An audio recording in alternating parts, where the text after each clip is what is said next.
요한계시록 12장의 말씀을 우리가 함께 나누는데, 이 12장의 말씀은 요한계시록 중에서도 가장 중요한 그러한 장이다라고 그렇게 말씀드릴 수 있어요. 우리가 요한계시록을 우리가 읽을 때에 반드시 놓쳐서는 안 되는 장이 있어요. 6장의 말씀과, 그리고 또 하나는 12장의 말씀, 그리고 또 하나는 20장 천년 왕국에 대한 그러한 말씀. 이 6장과 12장과 20장의 말씀은 우리가 반드시 짚고 넘어가야 할 그러한 장 가운데 하나입니다. 굉장히 중요한 말씀이다라고 하는 거지요. 그러니까 요한계시록을 읽는데 6장, 12장, 20장의 말씀을 놓쳤다라고 하면 그분은 요한계시록을 잘 모르시는 것이다라고 이야기할 수 있을 거예요. 그 정도로 굉장히 중요한 말씀입니다. 오늘 그 중에 한 장, 12장의 말씀입니다. 이 12장의 말씀은 오늘 제목처럼 12표적이라고 되어 있지요. 이 7표적 가운데 첫 번째 나타나는 표적에 대해서 말씀하고 있습니다. 우리가 지나간 말씀을 좀 더 우리가 다시 한번 생각해 보면 요한계시록 6장에서부터 16장의 말씀이 가장 어려운 부분인데, 이 어려운 부분, 이 6장에서부터 16장 말씀이 4개의 사이클로 이루어졌다라고 이야기했어요.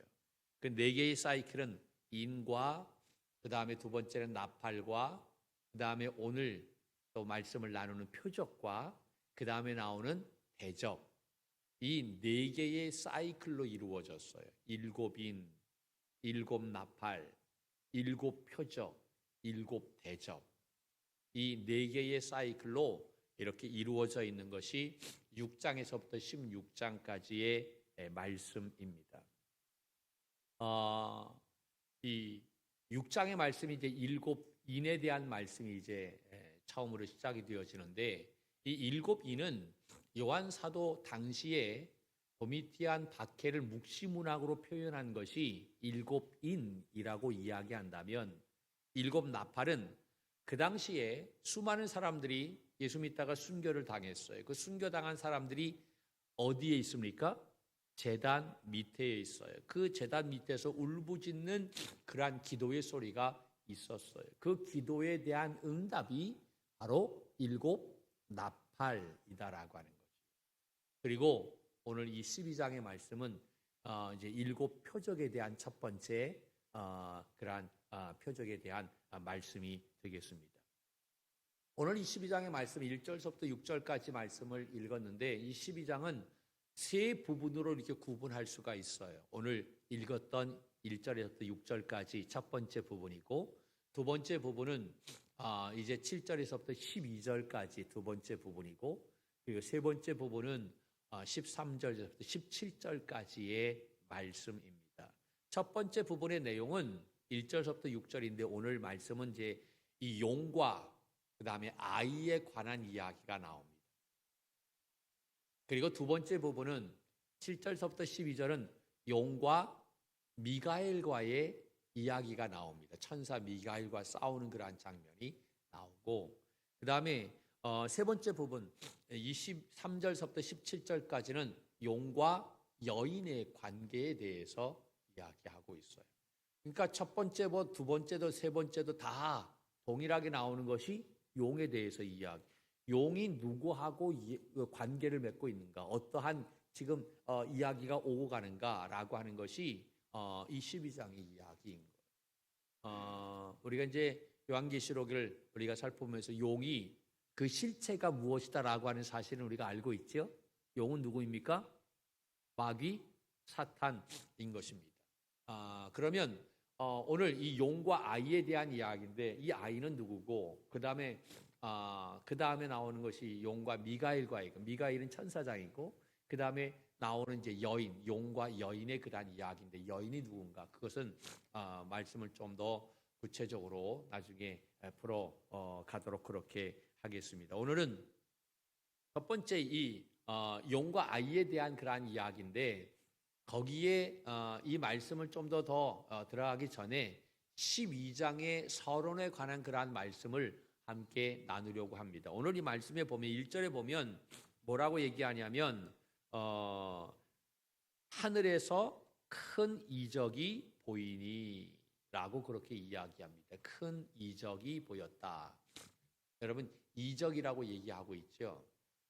그래서 어떤 때는 뭐 7 이적이라고 얘기도 합니다. 그런데 번역상 이적보다는 표적이라고 표현을 해야 더 우리가 맞다라고 이야기할 수가 있어요. 그래서 7 이적이라고 얘기하지 않고 7 표적이라고 얘기하는데 여러분 이적이라고 생각한다면 어떤 의미가 담겨져 있습니까? 기적이라고 생각을 하죠. 이적, 기적이라고 생각을 하는데 기적은 바로 뭐냐면 걷지 못하는 사람이 걷고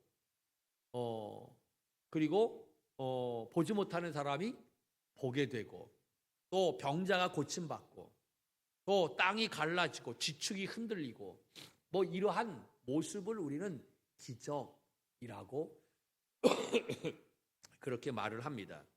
그런데 오늘 이 본문에서 사용된 이 단어, 이 이적이라고 하는 단어의 원어의 의미는 이적보다는 어떠한 그러한 의미가 담겨져 있냐면 표적이라고 하는 의미가 담겨져 있어요. 표적. 다시 말해서 사인이다라고 하는 것이죠. 사인. 조금 더 쉽게 얘기한다면 표지판이라고 말을 할 수 있을 것입니다. 반응이 굉장히 아주 엄숙하신데 할렐루야.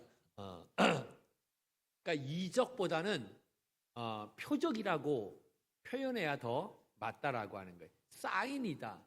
좀 더 쉽게 얘기한다면 표지판이다라고 하는 거지요. 여러분 우리가 오늘 이 성전에 나올 때 물론 차를 끌고 나오시는 분들도 있고 걸어오신 분들도 있고 뭐 너무나 잘 아는 길이니까 표지판을 보지 않고 아마 오셨을 거예요. 근데 맨 처음에 올 때 우리 교회 올 때 우리 교회가 이제 송내 남부역 근처에 있으니까 도로 따라 이렇게 쭉 따르면 이쪽으로 가면 송내 뭐 저쪽으로 가면 부천이라고 하는 무엇이 있어요? 표지판이 있어요. 그 표지판을 보고 우리가 교회를 오게 되는 거예요. 그렇죠?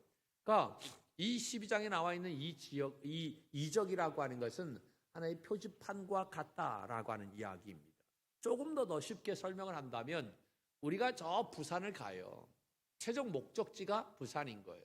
그러면 고속도로를 타고 가겠지요. 고속도로를 타고 쭉 가다 보면 이쪽으로 가는 길이 부산입니다. 이쪽으로 가는 길이 목표입니다. 나와요, 안 나와요? 나오지요. 그러면 우리가 그 표지판을 보고 이쪽 길로 가는 것이 부산이니까 이 길로 가야지. 쭉 갑니다. 가다 보면 또 이쪽으로 쭉 가게 되면 부산입니다라고 하는 표지판이 나와요, 안 나와요? 나와요. 천안 가다가도 이쪽 길이 부산이다라고 하는 표지판이 나오고 저 대전을 지나갈 때에도 이 부산이라고 하는 표지판을 우리가 확인할 수 있고 또 대구 지나갈 때도 경주 지나갈 때에도 이 부산이라고 하는 표지판을 우리가 확인할 수가 있어요. 근데 한참 가는데 부산이라고 하는 표지판이 나오지 않아. 그렇다고 한다면 지금 내가 가는 길이 맞는 길이에요? 틀리는 길이에요? 맞는 길이 아니지. 그러니까 그 표지판이 나오는 길을 찾아서 또 가야만 되는 거예요. 그와 같은 그 표지판, 그것을 바로 오늘 이 말씀 속에서 이적이라고 표현해 놓았던 거예요. 여러분 지금 사도 요한은 반모섬이라고 하는 곳에 유배되어 있어요. 갇혀 있어요. 저 멀리 외딴 섬에 갇혀 있는 거예요. 아무것도 할 수 없는 그러한 상황인 거예요. 그러한 상황에 있을 때에 하나님께서 하늘을 열어서 그 사도 요한에게 표지판으로 보여주시는 거예요. 야, 네가 지금 걸어온 길이 이 길이야. 그리고 지금 네가 지금 여기에 있어. 그리고 네가 앞으로 가는 길이 바로 저 길인데 지금 네가 지금 잘 왔어. 앞으로 이 길로 쭉 가면 하나님의 나라, 저 천국을 향해 가는 길이야 라고 하는 이 표지판을 사도 요한에게 보여주고 있는 거예요. 사도 요한은 지금 자기가 갇혀 있기 때문에, 위배되어 있기 때문에, 섬에, 그 외딴 섬에, 그래, 그가 거기에 있기 때문에, 정말 할 수 있는 것이 아무것도 없었어요. 그는 그러한 답답한 그러한 현실 속에 있을 때 하나님께서는 그에게 그 하늘을 열어서 표지판을 보여주시면서 내가 가는 길, 내가 함께하고 있어. 너 잘 가고 있어? 라고 말씀해 주시고, 그랬을 때 이 사도 요한은 거기에서 그 표지판을 보고 큰 위로를 얻고 힘을 얻을 수 있다라고 하는 사실이지요. 할렐루야.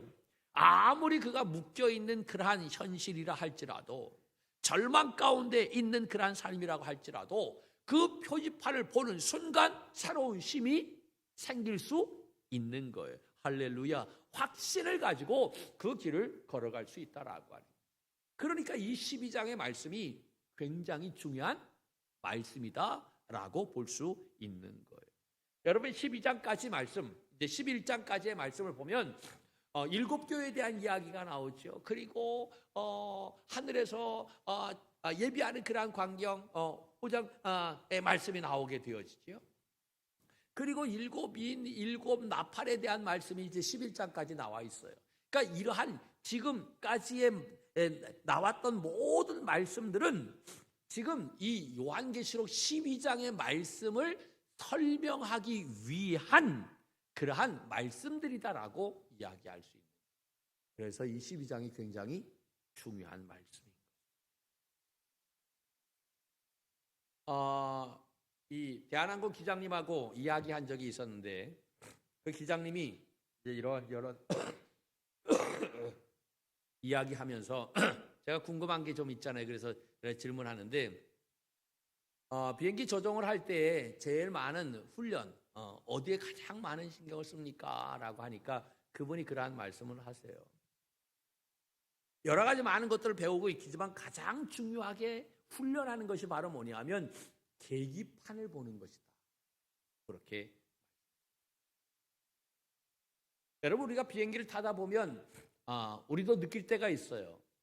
구름 속에 확 지나갈 때가 있어요. 여러분, 구름 속을 확 지나가게 되면 창문 통해서 딱 내다보면 사방에 보여요, 안 보여요? 하나도 안 보여요. 그러면 그 비행기를 운전하는 그 기장님은 어떻게 할까? 그 순간에 사방에 아무것도 안 보이는. 여러분, 이때가 정말 위험한 때다라고 하는. 사람이 갑자기 구름 속을 지나가게 되면 순간적으로 아무것도 보이지 않아요. 그때 착시 현상이 나타난다는 거예요, 사람에게. 그 착시 현상이 나타나서 위아래 구분이 이거를 할 수가 없다라. 위아래 구분이 안 된다는 거예요. 그래서 고도의 훈련을 받지 않은 사람들은 그 순간에 무엇을 기준으로 판단하면 자기의 느낌으로, 자기의 감각으로 그것을 기준 삼아서 이 운전도 하기도 하고 그 판단하게 되어진다는 얘기예요. 그러면 그 순간에 엄청난 큰 대형 사고가 일어날 수밖에 없다라고. 창 밖으로 보이는 하늘의 구름의 모습을 보고 판단하거나 자기의 감각, 느낌을 가지고 판단하는 경우 엄청난 큰 사고로 이루어질 수밖에 없다. 그러한 위험한 상황이 일어나게 될 때에 나의 느낌과 감정이 아니라 그때 고도에 훈련된 이 조종사들은 무엇을 보는 거예요? 계기판을. 그것을 보고 판단한다. 여러분, 우리들도 어떤 순간에 위험한 순간이 오게 될 때 나의 느낌 가지고 판단하고 우리가 행동할 때가 얼마나 많이 있어요. 그래서 여러 가지 많은 어려움을 우리가 경험하는 경우가 많다. 나의 느낌과 생각이 아니라 우리도 이 계기판을 바라볼 수 있는 영적인 믿음의 성도들이 되어야 할 줄로 믿습니다. 할렐루야. 그 계기판이 하늘의 내비게이션이다라고 하는, 그 지금 이 12장의 말씀이 바로 하나님께서 그 하늘의 게시판, 그 내비게이션을 이 사도 요한에게 보여주시는 거예요. 또한 오늘 우리에게도 보여주시는 줄로 믿습니다. 오늘 말씀은 이러한 큰 표지판이 하늘에서 보여지고 있는 거예요. 그래서 1절 말씀을 보면 이렇게 이야기하고 있어요. 1절. 하늘에 큰 이적이 어떻게 보이니. 하늘에서 하나님께서 큰 이적을 다른 말로 표지판이라고 했어요. 큰 표지판을 보여주셨다라고 하는 거예요. 야, 내가 가는 길이 지금 잘 가고 있어. 네가 지금 어디에 도착했는데 앞으로 이 길로 쭉 가면 어디야? 라고 하는 것을 하나님께서 보여주시고 있는 거예요. 할렐루야. 여러분, 우리가 살아가는 힘은 이 땅의 원칙과 가치관이 아님을 깨달아야 할 줄로 믿습니다. 비록 우리가 이 땅에 발을 딛고 살아가지만 우리가 살아가는 원리, 목적, 이유, 모든 삶의 근거는 바로 하늘로부터 내려와야 될 줄로 믿습니다. 여러분, 세상의 원리가 어떤 거예요? 더 많은 것, 더 높은 것, 더 큰 것, 더 강력한 것, 그것을 가져야만 된다라고 생각을 합니다. 그런데 성경의 원리는 여러분, 이러한 세상의 원리와 같아요? 그렇지 않아요. 세상의 원리는 더 많은 것을 가져야 되고 더 큰 힘을 가져야 되고 더 높이 올라가야 되고 그렇게 이야기하지만 성경에서는 그렇게 말하지 않아요. 그래서 우리가 이 하나님의 말씀대로 성경에서 가르치는 원리대로 살게 되어지면 우리의 마음속에 믿음을 가지고 있어도 야, 내가 뒤처지는 것 아닌가 라고 하는 불안한 마음 없지 않아 있어요. 왜 없겠어요? 우리도 인간인데. 그러나 그럼에도 불구하고 우리는 미련해도 손해보는 그러한 모습이라 할지라도 그것을 각오하고 성경이 말하는 원리대로 살아가는 우리 믿음의 종들이 되어야 할 줄로 믿습니다. 여러분, 이것이 우리에게 주어지는 어려움인 거예요. 이 가치가, 세상적인 가치와 신앙의 가치가 자꾸 부딪히는데 여기에서 내가 어떤 것을 선택해야 되는가? 성경이 말하는 원리대로 살아가야 되는데 그렇다고 한다면 이 세상에서는 굉장히 낙오되는 삶을 살 수밖에 없어. 뒤처지는 삶. 그래서 이것을 선택하는데 굉장한 많은 부담이 있고 어려움이 있다라고. 특별히 우리 자녀들을 양육할 때 우리 부모들은 더합니다. 여러분, 솔직히 생각해 보세요. 주일날 이렇게 교회에 나와서 예배하는 자녀들과 지금 학원에 가서 공부하는 자녀들, 시험을 봅니다. 누가 더 시험을 잘 볼까요? 누가 더 대학을 잘 갈까요? 저한테 물으면 저는 당연히 큰 소리로 당연히 예배하는 자녀들이 더 시험 잘 보고 대학 잘 갑니다라고 이야기하지만, 그런데 객관적으로 본다면 정말 그래요? 객관적으로 본다. 학원에 가서 공부하는 아이들이 시험 점수가 더 잘 나오고 더 대학 잘 가요. 객관적으로. 이게 솔직한 우리의 모습. 그래서 우리가 참 고민할 때가 많아. 다른 애들은 다 학원에 가야 돼. 그래서 공부하는데 우리 애는 이 시간에 하나님 앞에 나와서 예배해야만 되는가? 그러면 그만큼 뒤처지는데 이게 불안한 마음이. 그럼에도 불구하고 우리는요, 놓지 말아야 할 것이 이 주일날 하나님 앞에 나와 예배하는 것이 더 중요하다라고 하는 사실을 가르쳐야 할 줄로 믿습니다. 여러분, 시험을 잘 보고 좋은 대학을 간다고 해서 다 잘 됩니까? 그렇지가 않아요. 최후에 웃는 자가 최후의 승리자입니다. 따라해 볼까요? 최후의 웃는 자가 최후의 승리자다. 믿습니까? 그럼 누가 최후의 웃는 자가 될까요? 하나님이 함께 하는 사람인 줄로 믿습니다. 하나님이 함께 하는 사람이 최후의 웃는 자가 될 수 있다라고 하는 거예요. 지금 시험을 잘 봤다, 좋은 대학 갔다라고 웃지만 여러분 나중에 20년, 30년 뒤에 보자라고 하는 거예요. 그때 달라질 수 있다. 사람 몰라요. 하나님이 한순간에 여러분 우리를 어떻게 하실는지 몰라요. 여러분 우리가 대단한 것 같지만 하나님이 우리 코에서 호흡을 뺏어가면 우리는 아무것도 아니야 지금. 그걸 알아야 돼. 최후의 웃는 자가 누구냐? 하나님이 함께 하시는 사람이다. 믿습니까? 이 사실을 우리는 잊지 말아야 될 줄로 믿습니다. 여러분 하늘에서 이 큰 표지판을 우리에게 보여주시는 이유가 바로 뭘까요? 우리가 이 세상에서 이렇게 불안해하면서 염려하면서 세상 애들은 저렇게 가는데 나는 이렇게 가야 되나? 라고 불안하며 염려하며 있는 이러한 상태에 있을 때 하나님께서 하늘을 열어서 우리에게 표지판을 보여주시는 거예요. 야, 염려하지 마. 내가 잘 되는 거야. 내가 바른 길을 가는 거야. 라고 말씀해 주시는 거예요. 할렐루야.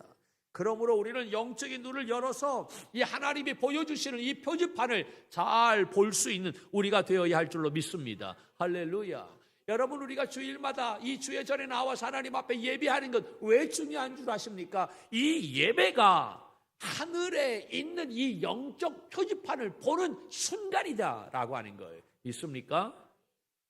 내 인생이 뒤틀리고 흔들리고 캄캄한 동굴 속에 던져진 것처럼 느껴질 때 우리가 이 예배를 통해서 하나님의 영광을 보고 하나님께서 보여주시는 그 표지판을 바라본다고 한다면 우리는 흔들리지 않아요.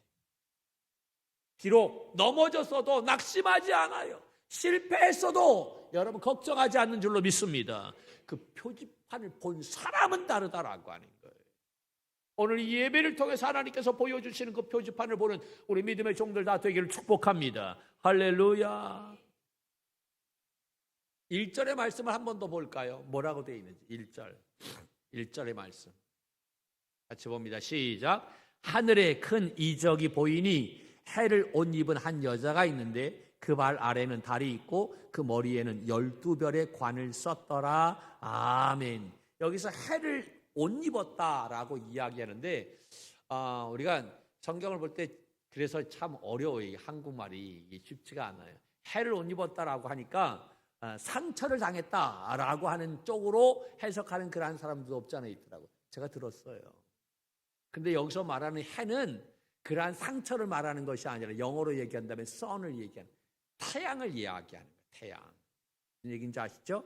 해는 태양을 이야기. 그 다음에 무엇이 나와요? 달이 나와요. 달을 밟고 선 모습이 나오죠. 발 아래 달이 있고 그 다음에 무엇이 나와요? 별이 나오죠. 12별이 달린 관을 썼더라. 그러니까 여기서 해달별이 나와요. 해달별. 이 해달별의 의미가 바로 뭘까? 성경을 읽다가 해달별에 대한 이러한 것들이 나오게 되면 하나는 예수님의 재림에 관한 그러한 말씀이 담겨져 있어요. 해가 떨어지고 달이 떨어지고 별이 떨어지고 예수님의 재림 때 나타나는 현상, 요한계시록. 그 다음에 이 해달별은 또 어떤 의미가 담겨져 있느냐 하면 아브라함을 생각해 보면 이런 거예요. 아브라함이 자식이 없었어요. 그때 그 아브라함을 데리고 하나님이 저 들판으로 산으로 가요. 그리고 하늘을 보여주세요. 야, 하늘을 봐라. 저 하늘에 무엇이 떠 있냐? 별이 떠 있어.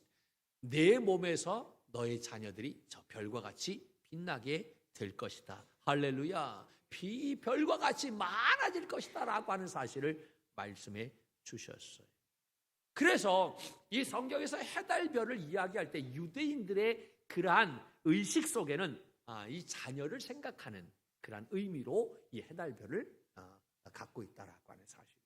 그러니까 오늘 본문에 나와 있는 이 여인은 결국은 해달별, 이 이야기를 통해서 하나님께서 하시고자 하시는 이야기가 바로 뭐냐면 이 여인은 많은 자손의 시초가 되어지는 그 자손들이 그 여인의 몸에서 많이 나오게 될 것이다 라고 하는 것을 이야기하고 있는 거예요. 2절의 말씀을 볼까요? 2절 시작. 이 여자가 아이를 베어 해산하게 되매 아파서 애를 쓰며 부르짖더라. 해달별의 이야기를 하면서 그 여인이 결국 이제 아이를 베어서 해산하게 되고 애를 낳는 그러한 이제 고통스러운 모습을 해산의 고통을 말하고 있는 것이요. 그러면서 이제 3절에서부터 5절까지의 말씀은 한번 보십시다. 뭐라고 되어 있는지. 자, 시작. 이 여자가 아이를 베어 해산하게 되매 아파서 애를 쓰며 부르짖더라. 하늘에 또 다른 이적이 보이니 보라 한 붉은 용이 있어 머리가 7이요 뿔이 10이라. 그 여러 머리에 7 왕관이 있는데 그 꼬리가 하늘의 별 3분의 1을 끌어다가 땅에 던지더라. 왕이 해산하려는 여자 앞에서 그가 해산하면 그 아이를 삼키고자 하더니 여자가 아들을 낳으니 이는 장차 철장으로 만국을 다스릴 남자라. 그 아이를 올려가더라. 아멘. 우리가 다 알겠지만 이미 잘 알고 계신 분들이 있을 거예요. 여기서 여자가 낳은 남자아이 누구를 의미하는 겁니까? 바로 예수 그리스도를 이야기하는. 그런데 이 여인이 아이를 뵀어요. 그래서 그 아이를 낳는데 남자아이를 낳았어요. 그런데 그때 옆에 서 있던 용이 이 남자아이를 낳게 되면 죽일 것이다 라고 벼르고 있는 거예요. 근데 벼르고 있는데 하나님의 은혜로 말미암아 그 아이가 하나님 앞과 보좌 앞으로 올라갔어요. 그 용이 그 아이를 해쳤어요? 못 해쳤어요? 못 해쳤어요. 머리털 하나 건드리지 못했어요. 그리고 하나님 앞으로 올라가게 되어지는 그러한 모습을 볼 수가 있어요. 자, 오늘 이 말씀은 이적이 바로 표적이라고 그랬어요. 표적은 다시 말해서 표지판이라고 말씀을 했어요.